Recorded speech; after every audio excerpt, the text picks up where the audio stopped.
All right, this short session will be focused on assessing regression model fit. A couple things here to think about when we do a regression. Um, One of the elements that we get to choose is how the independent variables enter the model.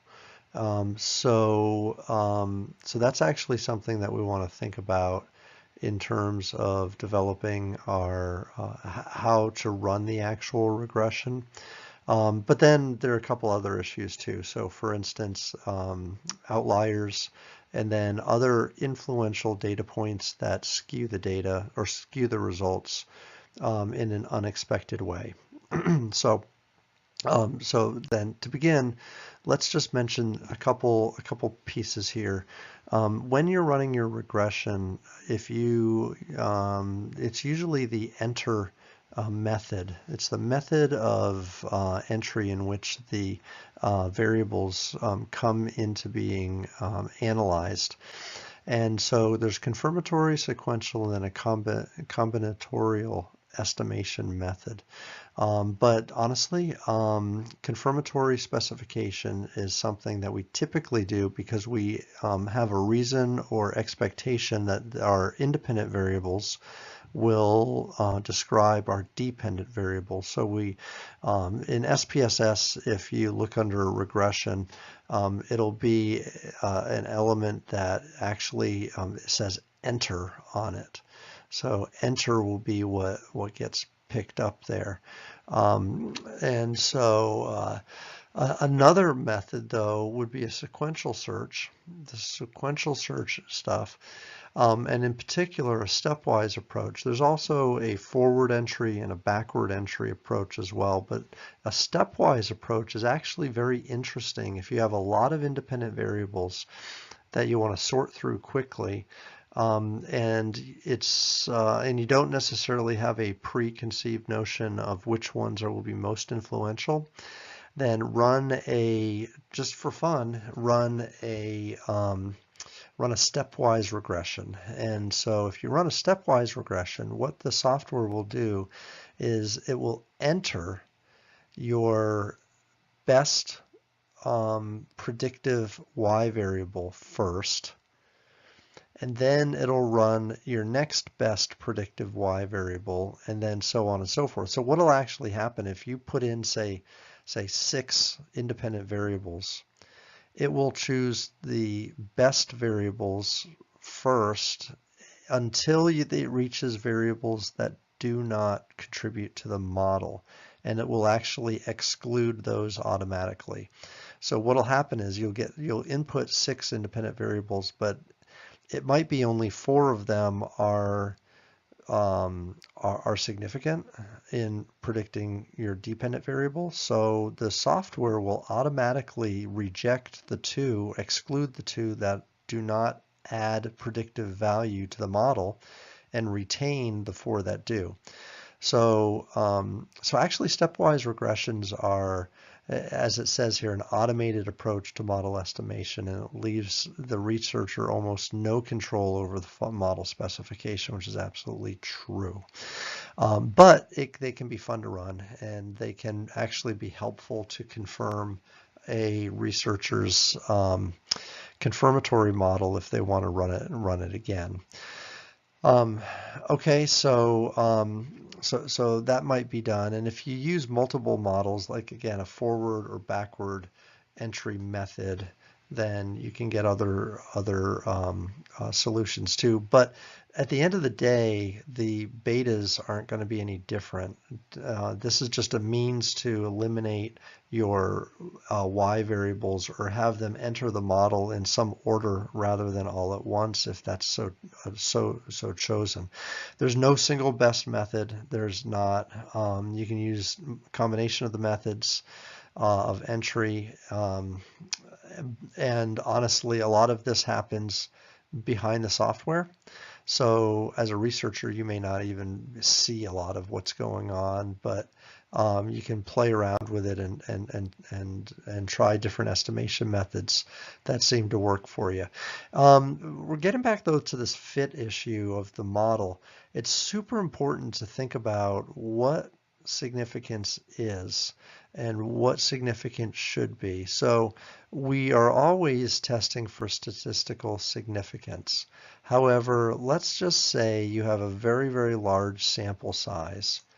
Let's say you have a large sample size and you have a regression model, and let's say that the betas are like 0.05, 0.1, 0.15, 0.2 maybe, something like that. Those are really, really small beta coefficients. And the reason why they're small, well, they're small because there's not a very small relationship. But they may be popping up as significant because you have a really large sample size.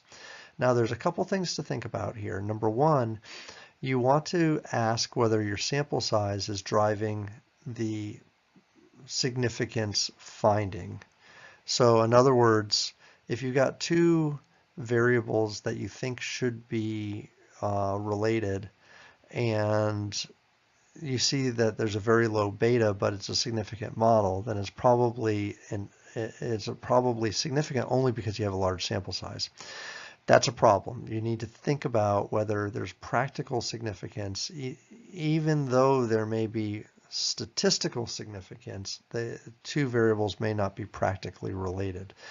Now, I'm going to flip it over here because another issue you deal with is something called effect size. Let's say you have two variables that you think go together, but you don't think they go together very strongly. Like, so for instance, I think the weather, the temperature outside has an impact on sales because when it is extremely hot, people stay inside, and when it's extremely cold, people stay inside and they don't go shop. So what I'm saying is there's a relationship between the temperature outside and shopping, but the reality is that relationship is going to be very, very small. It's going to be very weak. Things like price and advertising and the quality of my product and the quality of my service and how much competition I have, those things are going to be strongly related. But the temperature outside, while it's related to sales, it's going to have a very, very small or weak effect size.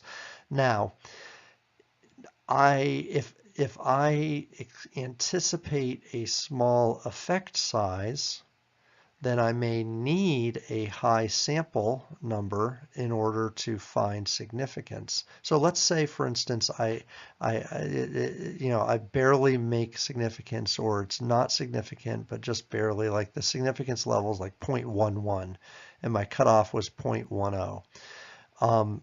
Then I may still think that that's practically significant because maybe my sample size is low and maybe my effect size is low, and I'm only not getting significance because I have a small effect size and I have a small sample size. So practically speaking, we need to think about what's realistic and what's unrealistic. So in regression formulas, we have something called the F statistic, and this is a global statistic for the overall significance of the variate. So you have like a bunch of independent variables and they all predict the dependent variable. And if together they predict a reasonable amount of variance in the dependent variable, then we're going to say it's significant. And that's fine to do. The F statistic is not particularly telling because it doesn't tell us which independent variables are significant. It only tells us that the entire variate is significant.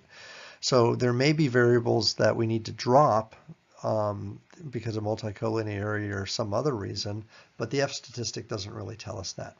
The R squared, or the coefficient of determination, is the more relied upon statistic to explain how much variance is being associated from the dependent variable by the independent variable. So it represents the amount of variation in the dependent variable associated with all of the independent variables considered together, right? Together. It's going to range from 0 to 1.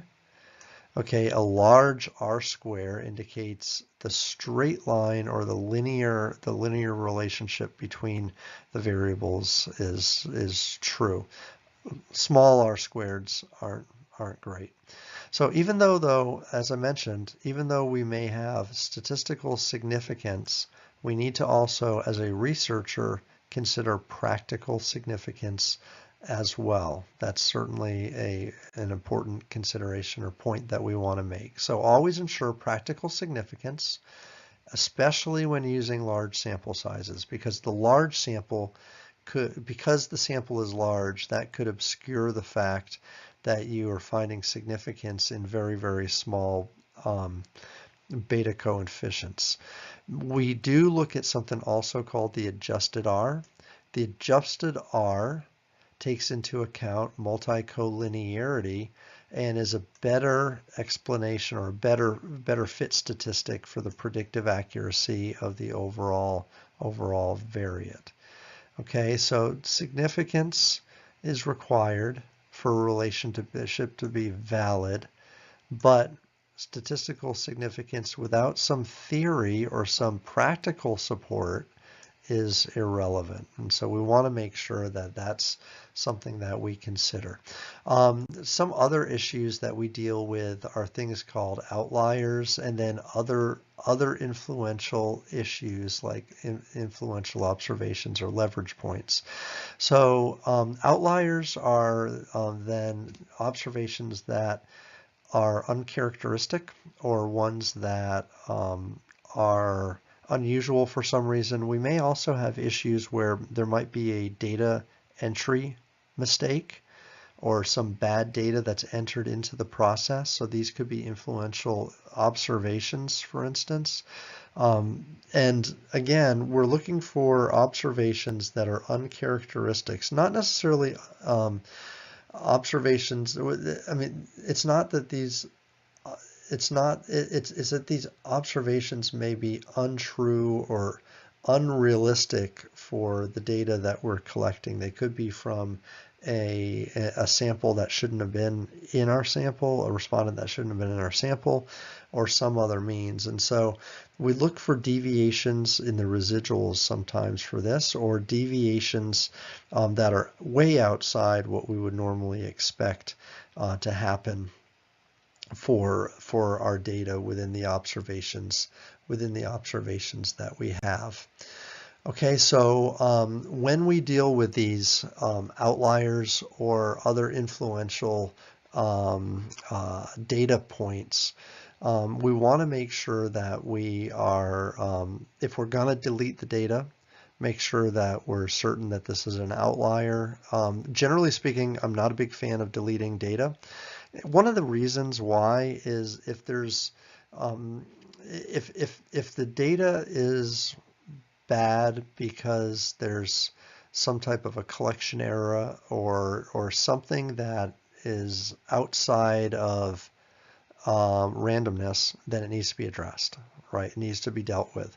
But if there's outliers and the outliers are random, then here's the idea. If one outlier is exceptionally high, then randomness would say there's going to be another outlier that's exceptionally low, and the low outlier and the high outlier cancel each other out.